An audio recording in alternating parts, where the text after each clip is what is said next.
Good afternoon, everybody. It's great to see all of you on this very newsy day, to say the least.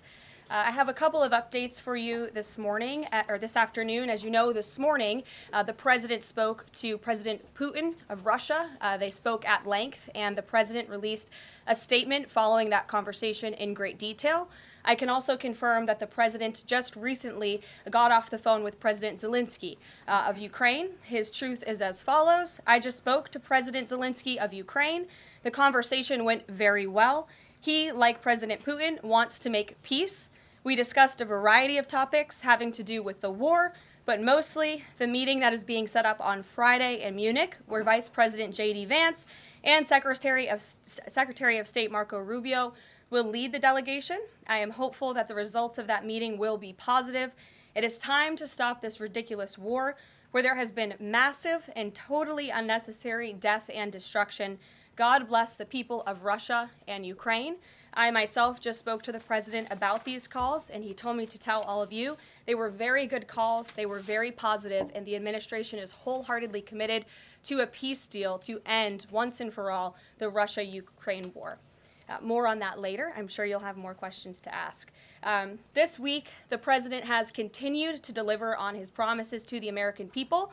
According to new polling that was released at the beginning of this week by CBS News, an overwhelming 70% of Americans said that President Trump is following through on what he pledged to do during his historic campaign.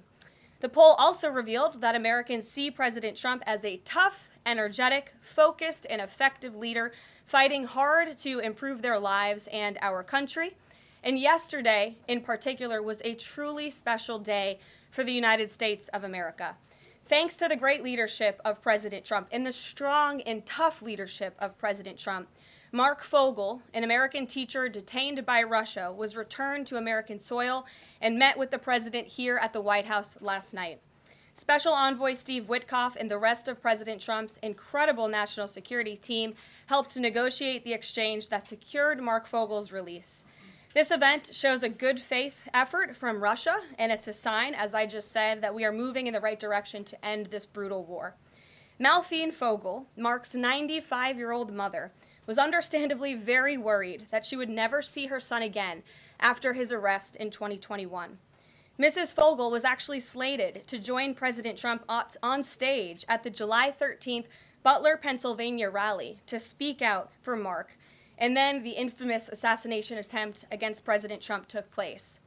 But that day, before the rally, President Trump promised Mark's mother that when he returned to the White House, he would bring her son home. God saved President Trump's life on that day in Butler, Pennsylvania, and now Mark Fogel is back home safely with his family as a result. God is good. The president also continues to bring back common sense to our government. This week, he signed an EO to end the procurement and forced use of paper straws. Taxpayer dollars were wasted on these non-functional and massively unpopular products for no other reason than it made radical activists feel good about themselves. And on trade, President Trump continues to take bold action to protect America's critical steel and aluminum industries, much like he did in his first term. And the president signed proclamations to close existing loopholes and exemptions to restore a true 25% tariff on steel and elevate the tariff on aluminum to 25% as well. This administration believes these tariffs will protect our national security and put American workers first. And in the Oval Office yesterday with Elon Musk, President Trump took further action to make our federal government more efficient and effective. He signed an EO implementing the Doge Workforce Optimization Initiative.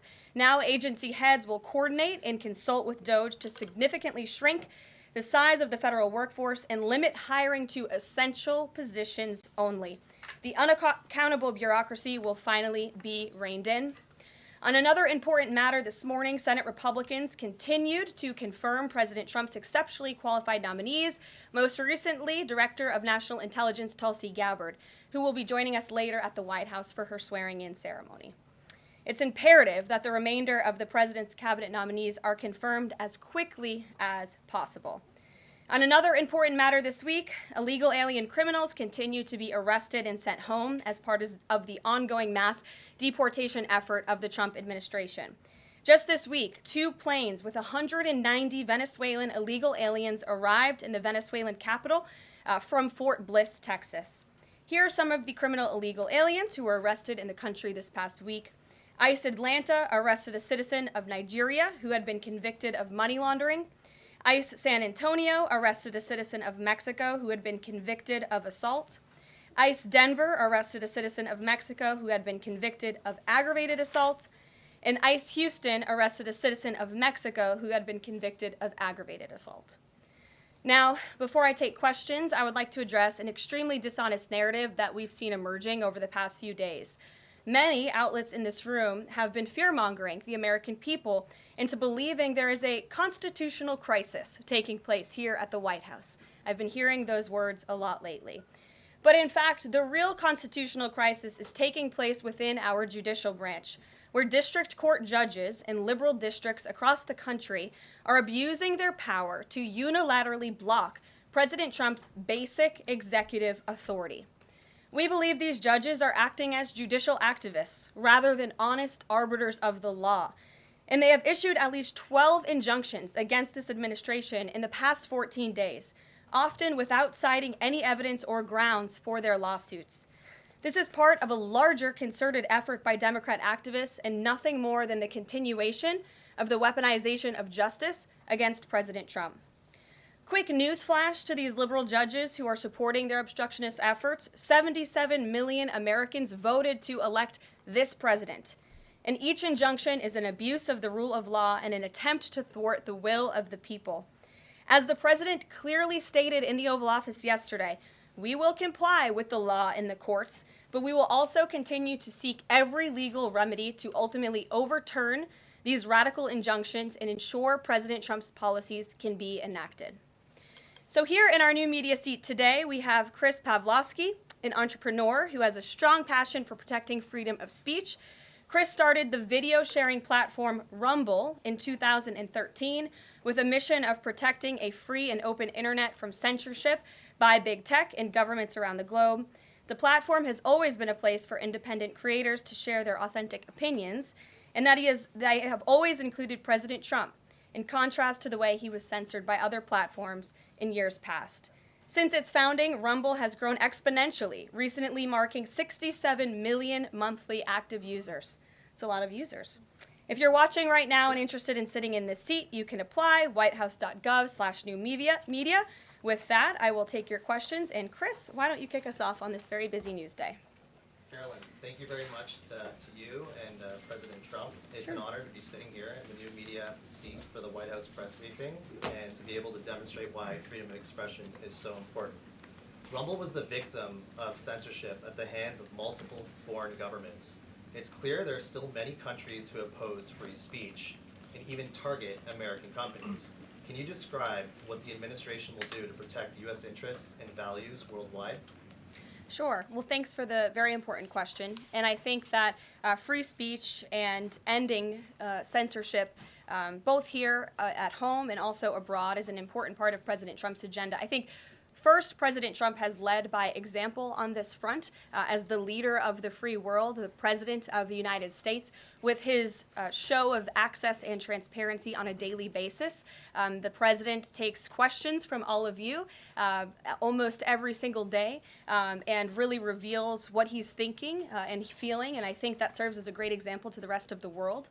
As for tangible actions that the president has signed, he did sign an executive order, I believe on day one, certainly within the first week of this administration, to restore free speech and stop government-sponsored censorship here at home. And the EO made it very clear that federal employees are not allowed to engage in any activity that would infringe upon the American people's right of free expression. So I think the president has led quite strongly on this. And I would just add, this is part of the reason we have a new media seat, to invite new voices into this room. Again, we're going to need to expand this room because so many people are interested, and we're very excited about that. It's a privilege to cover this White House, but we want all voices to be heard. So thanks for being us with here, Chris, and I hope you enjoy the briefing. Sure. Jordan. Thanks, Karoline.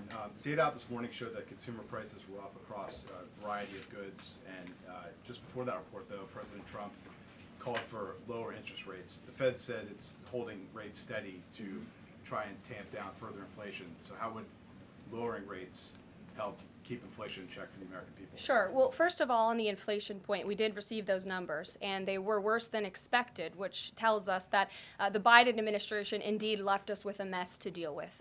It's far worse than I think anybody anticipated because, unfortunately, the previous administration was not transparent in where the economy truly was. We know people at this very podium told the American people that inflation was transitory and that it would go away. That was not the case. And now the last report of the Biden administration, as revealed today, shows that inflation is still about 4.5% higher over the past 3 months.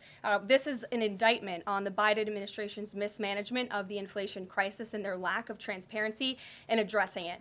As for tackling inflation and interest rates, the president has made his position on this very clear.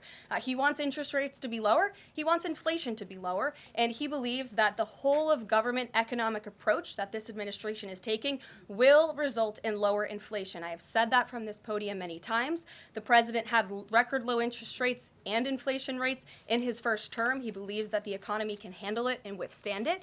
And we're doing a lot to tackle the inflation effort on this front. It's a whole of government economic approach, and I've talked about what we're doing to tackle inflation quite a few times from this podium. Can you update us on reciprocal tariffs? That's going to come before Prime Minister Modi's visit tomorrow.